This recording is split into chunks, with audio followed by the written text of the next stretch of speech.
iPod, you've downloaded it, maybe? It's a test transmission. Yeah. Oh, it is a test transmission. Testing. Yeah. If you're hearing this, then it's working. Who are you?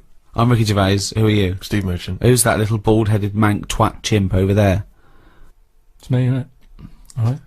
Yeah, well, we need your name, don't we? Carl, it is. I'm telling you, I was talking to you earlier about going to Vietnam, and I'm not good. I mean, although I like to travel, as you know, I like to go to exotic places. This is going to come as a surprise to you, Rick, but I do look very English when I'm abroad. Obviously I'm 6'7".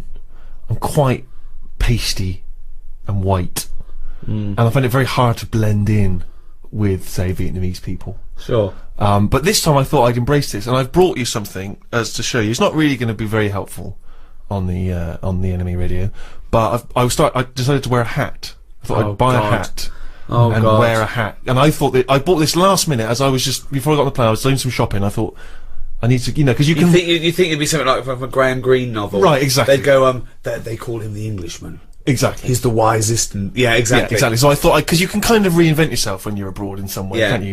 Yeah. And so this is the hat I got. Christ. Maybe you should look away for a second. I'll put it on, and then you can. Now, bear in mind, it is a bit battered because it's been in bags and stuff. Sure. Steve, what are you thinking? Right. No, it is a bit battered and damaged, I admit. Okay, how can I, right, it looks like a cross between something Miss Marple would wear. That's nonsense. No, it does. It looks a bit like that. And there's a beer with a bloke drinking, what's that called? Moretti beer? I think you're thinking of the Hofmeister bear. No, I'm not. It looks like Miss Marple's hat. It doesn't look like Miss Marple's hat. It's kind of moddy, isn't it? It's a bit not. modish. It's a tweed thing that comes down that an old lady would wear. Not tweed. It was a librarian lady would wear in the 1930s. It's not tweed. I have never seen it. That you didn't really buy that, did you, to wear? I did. No, you didn't. Yes, I did. Right. Can I take a picture of this and I'll put it on my website?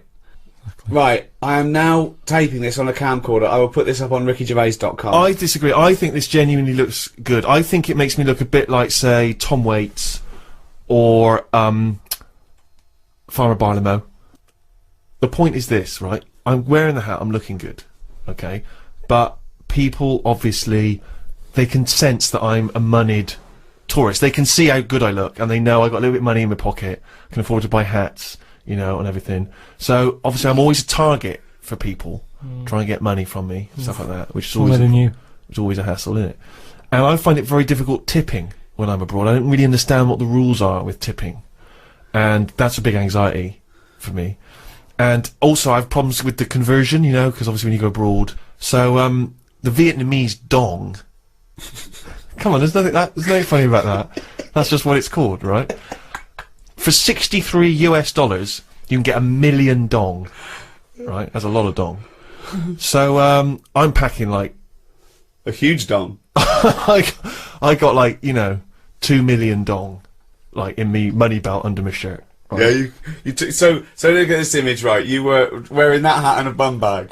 Yes, but no, I don't have a bum bag. I have a money belt that I wear underneath the t-shirt. Right. So as not to see, so people don't think I've got any money on me, and if I get mugged, I can just go, I've got any money on me, because they would never think to look underneath the shirt and see the money belt, right? Well, that's still out of reach, isn't it, over there? Yeah, and they are actually looking up your t-shirt. Well, it's funny you should say that, right? Because I went to a market at one point just to look at the things that were for sale there. There's lots of eels and lots of fish and lots of other interesting items, right? So I'm looking at the market, I'm taking some photos, and I noticed this, I hear this kind of murmur, right, that's going around the market, and then I start to see all the people in the market sort of pointing, right, and staring and talking at something, right? So I'm looking around, trying to figure out what it is, right? And I realise they're looking and pointing at me. I genuinely swear to God, right? So they start, and then... Did they think one of the big eels had escaped? Well, they started laughing. Oh no. They started openly pointing and laughing. One of them, right, started, like, I think he was a postman. He looked like he might be a Vietnamese postman. I don't know why that should make any difference, but he started doing a sort of lumbering, sort of Frankenstein walk. And pointing at me, right? A whole section of them just started cackling with laughter.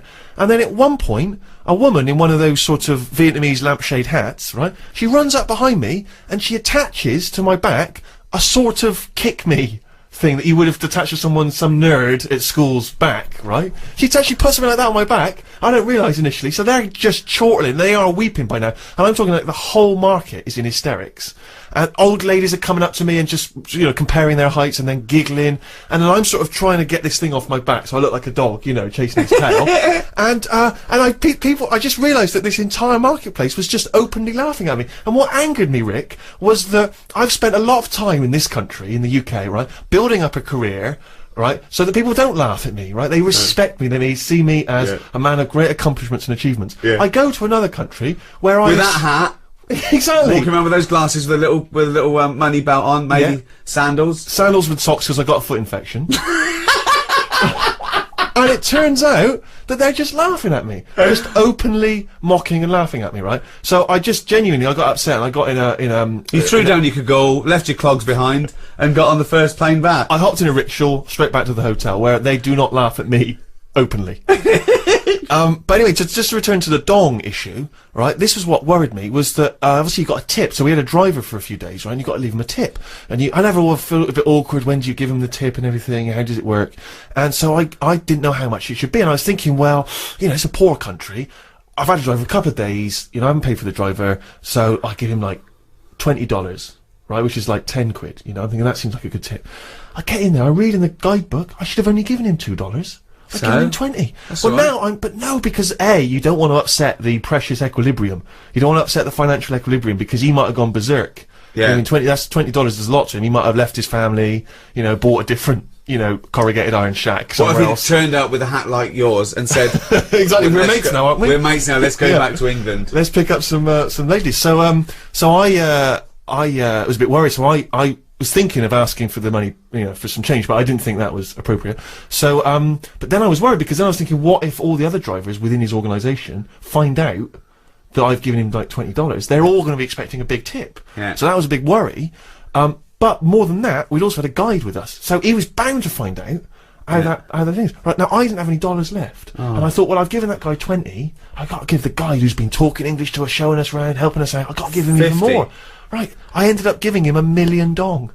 And how much is that? $63. I tipped someone $1 million. So he's a millionaire now? Yeah, I made someone a millionaire through my generosity. Well, so did I. He's sitting over there. That's absolutely right. But he doesn't want to give anything back. So I know how you feel, mate. Neil Young, old man. Carl. Now, you know, traditionally at the zoo, they have to dart a dangerous animal, a lion or a gorilla or whatever. What?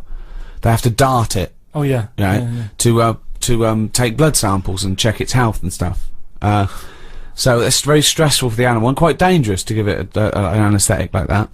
So what they've started doing now, there's a bug, right, like a type of beetle, and it's a bloodsucker. It's a little vampire bug. Okay, it's about 3 centimeters long. What they do is they tie a piece of string around it. They let it go into the cage on the chimp. It sucks the chimp's blood without the chimp even knowing. They pull it back, and they take the blood sample from it. They've taught it to do that? Well, they're not taught it to do anything. That's its nature. You put it near a warm-blooded mammal, it will suck its blood. So they've just tied a string to it so they can get it back. And how often does it have to do that a day?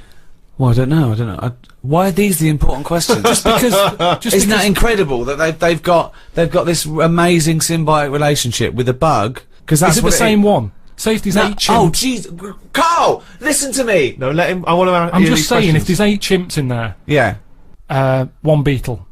Yeah. By about number 5, that's going to be sick of eating. Well, then they probably have different beetles, and they let it. And Carl, I don't know why this is the. I'll tell you why it annoys me, because it annoys him. The other concern is that beetle. It might be enjoying, you know, getting the blood and what have you. What happens if one of them's got AIDS? What, one of the chimps? That's where it came from. So say if there's well, then they know, and they say, oh, this chimp's got AIDS. Let's. And what about the beetle? What, you're saying you're worried that the beetle will contract AIDS? Well, I don't know if that's how it works, but all I'm saying is, you get a dirty chimp in there. It's got a touch of that, and the beetle gets it. And all I'm saying is, it seems a bit unfair.